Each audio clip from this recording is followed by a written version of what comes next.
हूँ आपके अपनी लाइफ डिजाइनर आचार्य जीतू सिंह। सबसे पहले तो गंगा जयंती की, श्री गंगा जयंती की आप सभी को ढेरों ढेरों ढेरों शुभकामनाएं हैं। ये वो ऐसा अवसर होता है जहां आप अपने पाप से मुक्ति पा सकते हैं, अपनी शारीरिक शुद्धि के साथ साथ अपनी आत्मा की शुद्धि कर सकते हैं, कष्टों से दूर हो सकते हैं।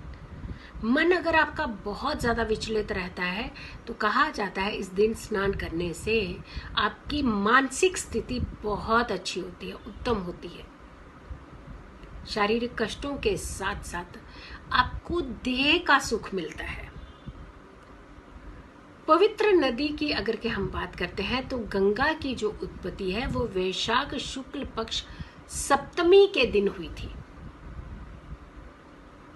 गंगा सप्तमी इसीलिए इसे कहा जाता है और गंगा जन्म उत्सव के रूप में इसे मनाया जाता है, यानी गंगा की उत्पत्ति हुई थी इस दिन, इसीलिए इसे गंगा जन्म उत्सव के नाम से मनाया जाता है।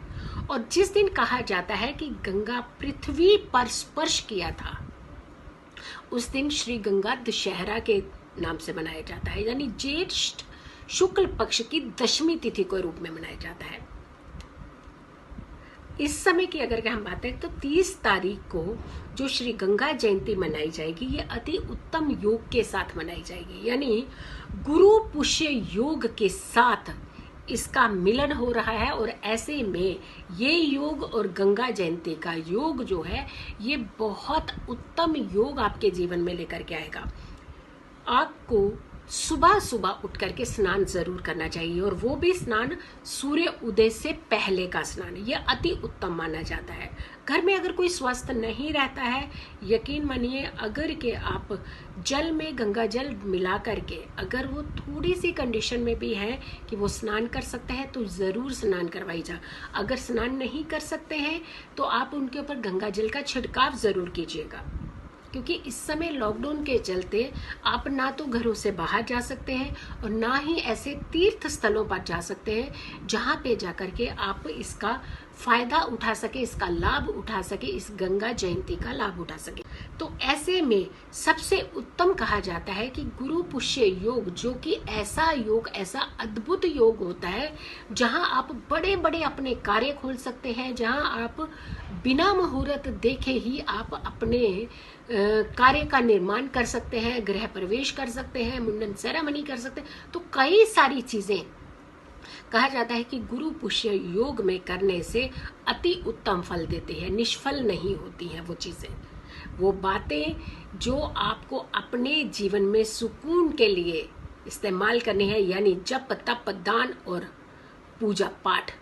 ये अगर के आप गुरु पुष्य योग में करते हैं तो यकीन मानिए आपकी आत्मा की शुद्धि होती है। और ये योग तो दो इकट्ठे योग बन रहे हैं, एक श्री गंगा जयंती और दूसरा गुरु पुष्य योग। ये दो योग उत्तम योग हैं जहां आप अगर इस योग का फायदा लेना चाहें, इस समय आपके पास समय भी है, घर में भी है, तो ऐसे में अगर आप छोटे छोटे उपाय करके आप अपने जीवन को बहुत सुखमय बना सकते हैं। मान लीजिए अगर आपका स्वास्थ्य ठीक नहीं रहता है तो आप सबसे पहले गंगा जल से स्नान करना ही करना है। उसके बाद आपने हल्दी का तिलक पूरे दिन अपने मस्तक पर लगा करके रखना है। और अगर आपने कोई काम खोलना है, आपको लगता है कि मैं काम खोलना था इस समय नहीं खोल पा रहा हूं, तो आपके पास अगर सुपारी है, क्योंकि ये अभी समय है आपके पास अगर सुपारी है तो 5 सुपारी ले लीजिए। हर सुपारी के ऊपर आपने हल्दी और केसर से तिलक लगाना है। ये 5 सुपारियों के ऊपर पूजा स्थान में रख करके ही ये सारी विधि करनी है। अपने 5 सुपारियों के ऊपर हल्दी और केसर का तिलक लगाने के बाद आपने उसे एक पीले कपड़े के अंदर बांध करके रख देनी है। आज के दिन ये संकल्प लेते हुए कि जब भी ये लॉकडाउन की स्थिति खुलती है, जब भी आप अपना कार्य करना चाहेंगे तो सबसे पहले पूजा में इन 5 सुपारियों को जरूर रख लें।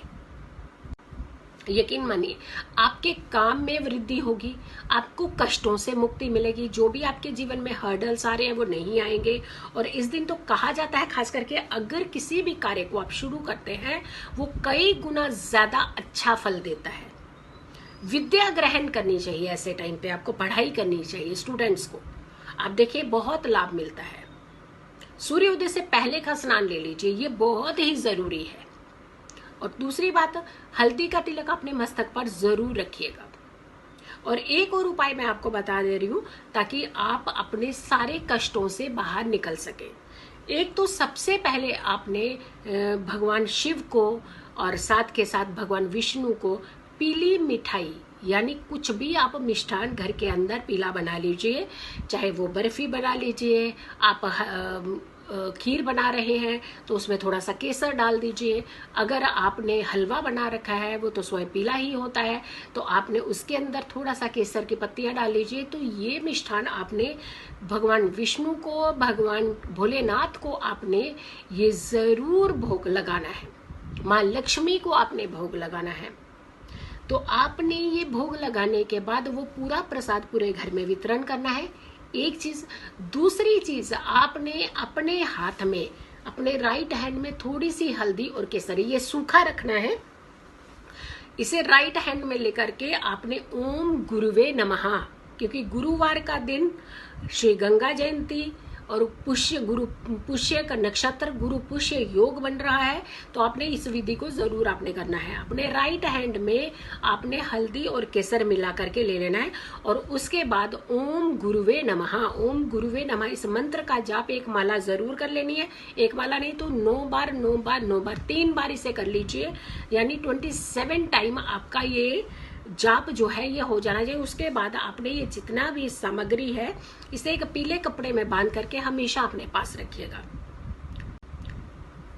बहुत सारी चीजों का सुकून जो होता है ना, इस बस हल्दी और केसर में, आप यकीन मानिएगा। और इस योग में ये जो विधि से आप तैयार करेंगे, और खास करके एक चीज का ध्यान रखिए कि जब भी आप ये पूजा कर रहे हो तो आसन का प्रयोग जरूर कीजिएगा।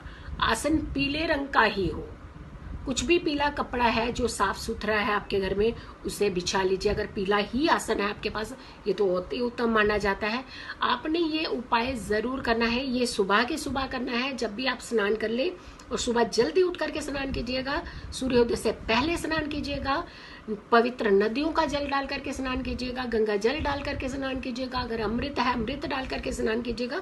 तो आपने अपनी आत्मा की शुद्धि के साथ साथ, देह की शुद्धि के साथ साथ अपने कष्टों से मुक्ति ढालनी है, अपने कष्टों से मुक्ति पानी है। अपने घर के अंदर पूरे गंगा जल का छिड़काव कीजिएगा, बहुत सुकून और शांति मिलती है।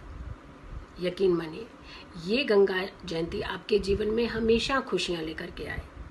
ये गुरु पुष्य योग आपके जीवन में बढ़ोतरी लेकर के आए, हर काम में आपको बढ़ोतरी मिले। आप खुश रहें, स्वस्थ रहें, पॉजिटिव रहें। अगर आपने मेरे चैनल को सब्सक्राइब नहीं किया है तो जरूर आचार्य जीतू सिंह के चैनल को सब्सक्राइब करें, और टिकटॉक और इंस्टा पर भी आप मुझे फॉलो कर सकते हैं। नमस्कार।